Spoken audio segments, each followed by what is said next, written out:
Bonsoir. Ce soir, c'est mamie qui raconte l'histoire du prince aux allumettes. Le prince noir était un terrible combattant, rusé comme un renard, sanguinaire comme une sangsue. Tous le craignaient et les feuilles des arbres elles-mêmes tremblaient sur son passage. Il étripait, saignait, trépanait, sans relâche. Le froid, la peur, la faim et le remords n'avaient pas de prise sur lui. Bref, il pouvait tout, sauf se passer de cigarettes.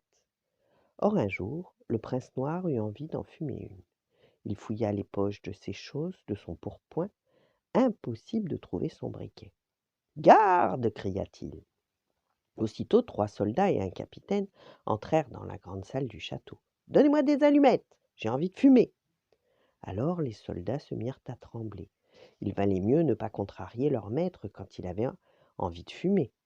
Le capitaine répondit: Prince vénéré, nous avons utilisé notre dernière allumette hier pour mettre le feu au donjon de votre ennemi juré, le prince gris. Bande d'incapables! J'ai besoin de feu, et tout de suite! S'énerva le prince. Le soldat bredouilla: Allez voir dans la caverne du dragon, je crois qu'il a du feu. La cigarette aux lèvres, le prince noir sauta sur son cheval, sortit du château au grand galop, comme s'il avait le feu aux fesses, sauf qu'il n'en avait pas justement. Sur la route, il croisa un paysan qui passait par là. Manant, donne-moi du feu, j'ai envie de fumer. Noble seigneur, je n'en ai pas. Vous levez tellement d'impôts que nous n'avons plus un seul écu pour acheter une seule allumette. Mais allez voir à la caverne du dragon, je crois qu'il a du feu, répondit le paysan terrifié. Le prince, exaspéré, et promena son cheval et repartit au galop. La colère et l'envie de fumer l'aveuglaient. Au village, il tira sur les rênes, bondit de sa monture et entra dans la première chaumière, l'épée à la main.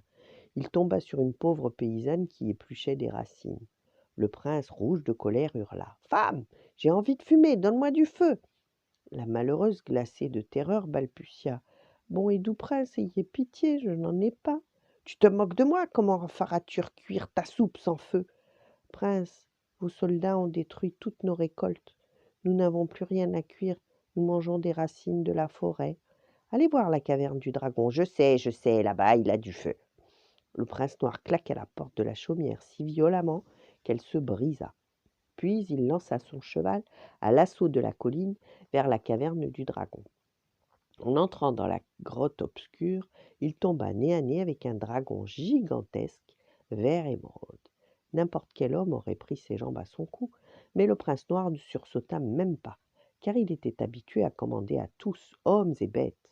C'était le dragon qui tremblait. On redoutait la méchanceté du prince noir dans tout le pays, surtout lorsqu'il n'avait pas fumé. L'homme ordonna au dragon: Dragon, donne-moi du feu, il paraît que tu en as. Terrifié, le dragon obéit sans même réfléchir. Il cracha une gigantesque flamme et rôtit entièrement le prince noir, sa cigarette et son épée. De lui, il ne resta qu'un petit tas de cendres par terre à l'entrée de la grotte. Tout le monde le sait, que fumer c'est dangereux pour la santé. Voilà, bonne nuit, faites de beaux rêves et à demain.